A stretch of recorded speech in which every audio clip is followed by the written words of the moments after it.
Hey everyone, Black Octagon again, part 2 of the video review now. Going to go into a little bit more detail about the monitor I received with just some pictures of the external parts. I'm currently uploading part 1 of this video. After making it, I listened to it and realized I sound slightly down and depressed.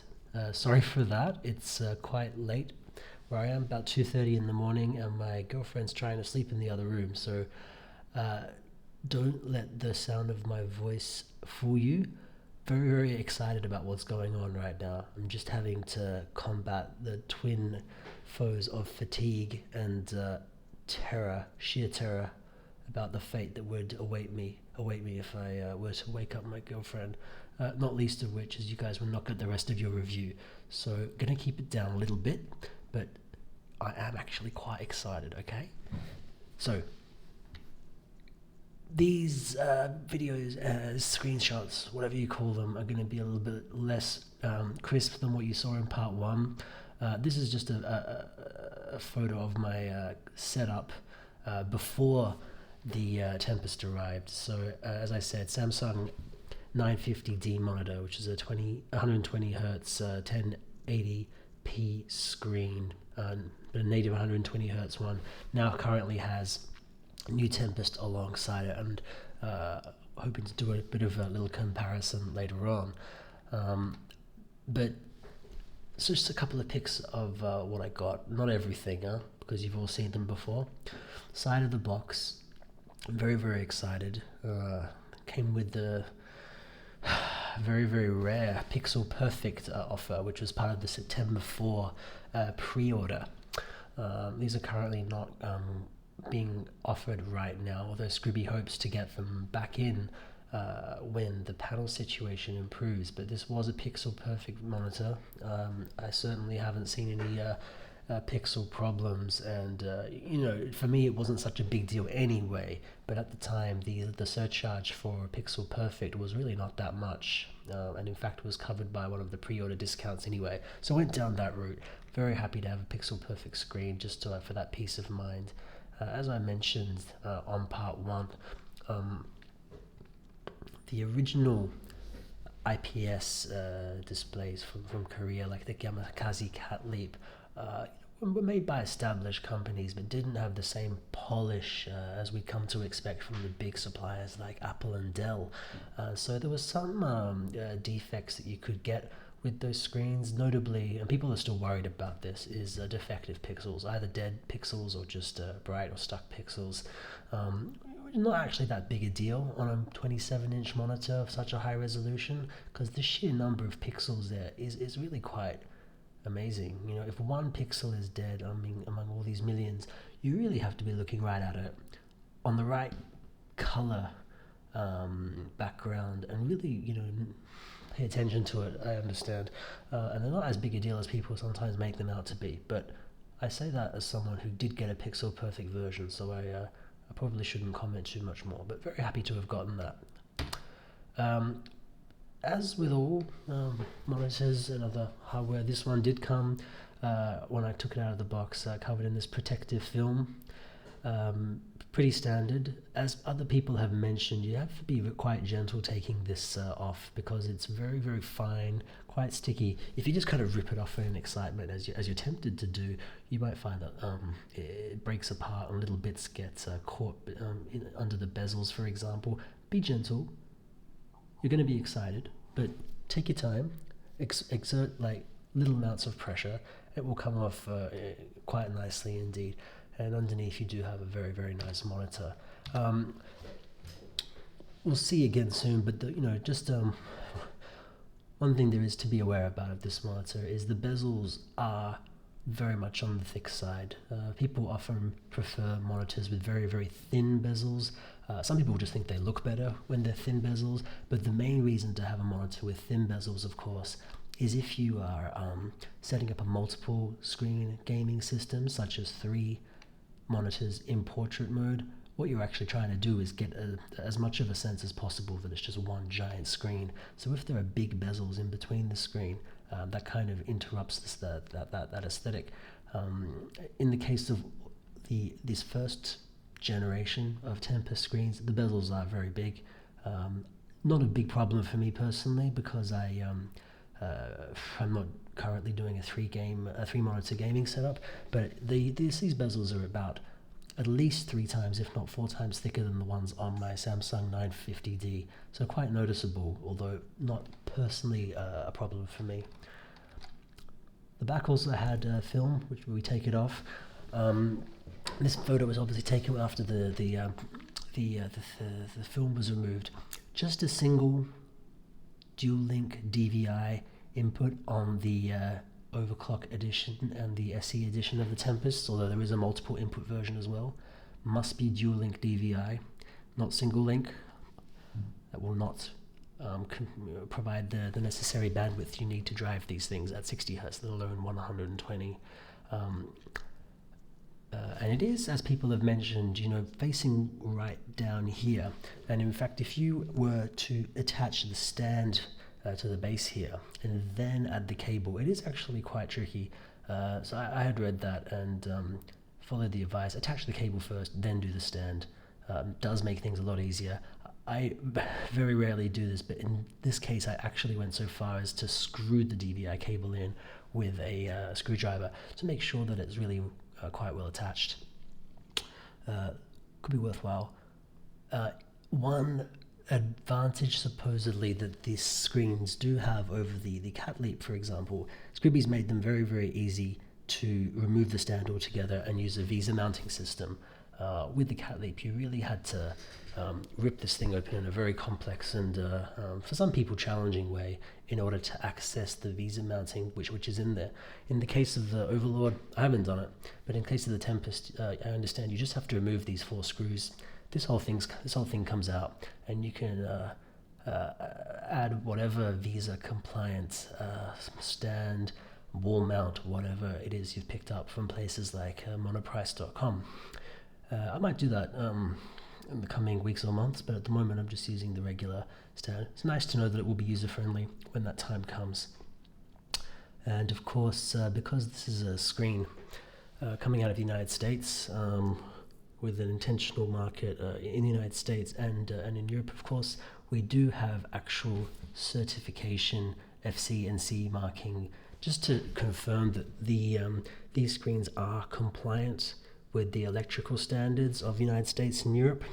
If you look on the back of the Korean monitors like the Cat Leap, they have different certification for the Asian market, and they haven't specifically been approved for use on American and European, Australian for that matter, power grids.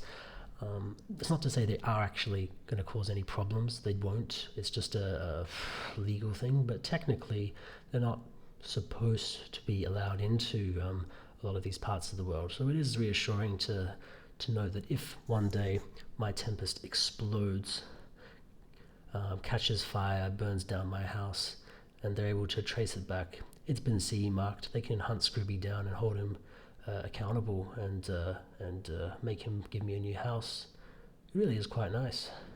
But that's just a little detail there that you probably weren't looking at so much, but it's an addition that the Tempest has over the Cat Leap. And these panels, of course, are made in China and then supplied directly to Overlord in California, just ready to pass on. Okay. The monitors do come with their own included DVI cable, as most of you probably know, for overclocking and to potentially increase the overclock you can reach or increase the likelihood that you reach 120 Hertz. You can buy as an accessory cable a 24 American wire gauge DVI cable, a dual-link DVI cable that Scooby can put in the box of your OC monitor as well. And the 24 gauge is quite a bit thicker than the standard DVI cable you get with the monitor. I think the standard one that you get with the monitor is 28 gauge, so a lower number means a thicker wire. Supposedly means it can handle higher bandwidths or without less likelihood of corruption. I got mine. I'd ordered a 10-foot one, but because Scrooby is such a sketchy motherfucker, he basically gave me the short one by mistake. So I kicked his ass about that over the email, and he was surprisingly nice about it. Offered to give me a replacement 10-foot one of the correct length for free. In the end, I didn't need the extra length. I had just bought the 10-foot one just in case 6 foot wasn't enough. So, what the hell? I paid $4 more than I had to. I will keep that in mind in case I ever meet Scribby and he can buy me a beer. But so this is it. This is the 24 AWG DVI cable that comes from Overlord. You can also get other ones from places like Monoprice, which are apparently even thicker despite being the same gauge. But this is one you get with Overlord. And as you'll see later on in subsequent parts of the review, I just plugged this one in straight away, didn't use the standard one, didn't use one from an alternative source, and on my particular setup, pretty quickly got to the magic 120 hertz, which is what I wanted to do. No higher, definitely not lower, and voila, I had success. So I can only say that in my case it was what I needed. Very happy. Just make sure Scribby gives you the right one, because he's just a drunken idiot sometimes. One thing that's nice to get when you open up your box is you get a quality control sheet. This has basically been checked by one of the Overlord monkeys, or maybe that is actually David Scribner himself, just to do basic sign off on the things they've checked at Overlord before sending the screens out to you. So there's quality control, I guess, that's done at the Chinese supplier side. They ship the monitor over to Overlord. Overlord checks some essential things like the functioning of the power brick, the color production, acceptable levels of backlight bleed, and make sure that the housing and the stand are all okay. And of course, the pixel check. In my case, as I said, I had a pixel perfect version, so I had to confirm that no defective pixels were present in my monitor. If I hadn't gotten a pixel perfect version, a certain number of pixel defects would have been acceptable for this grade of this A grade of panel. Right now, both A grade and A minus grades are available from the Overlord web shop.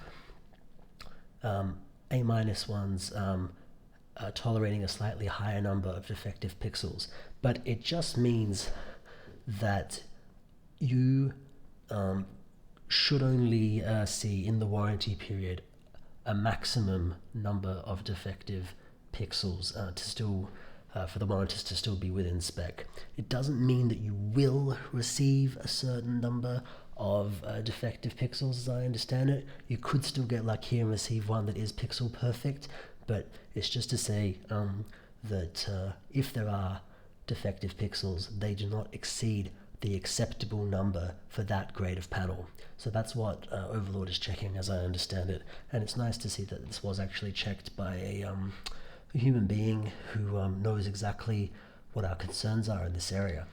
So that's a nice little touch to get inside the monitor screen.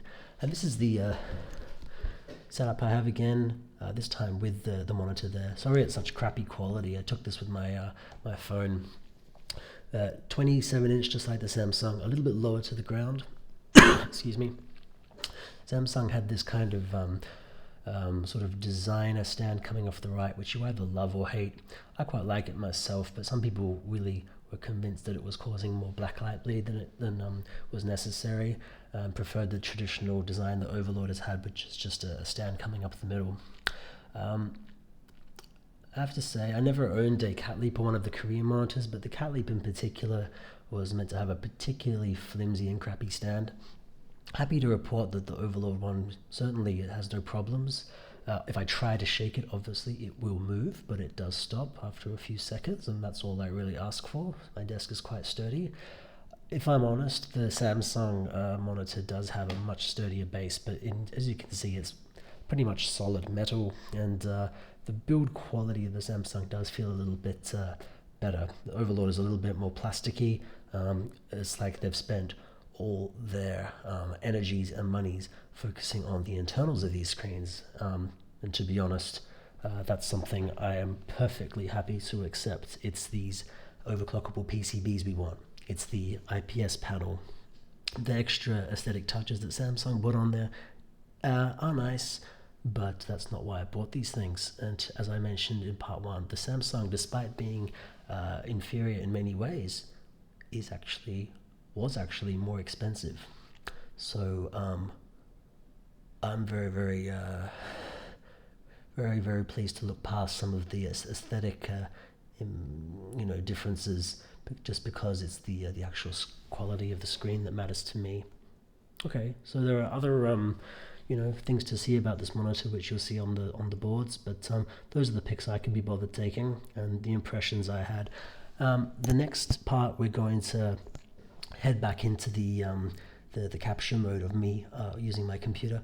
We're gonna just give you some brief impressions I have running the computer monitor just in regular 60 Hz mode before overclocking, and then in part 4, going to get to the part you were waiting for, impressions of overclocking and what it's like to use these baby at 120 Hz, both in Windows and in gaming. So come on, keep watching, and you'll soon see what it's all about. Cheers.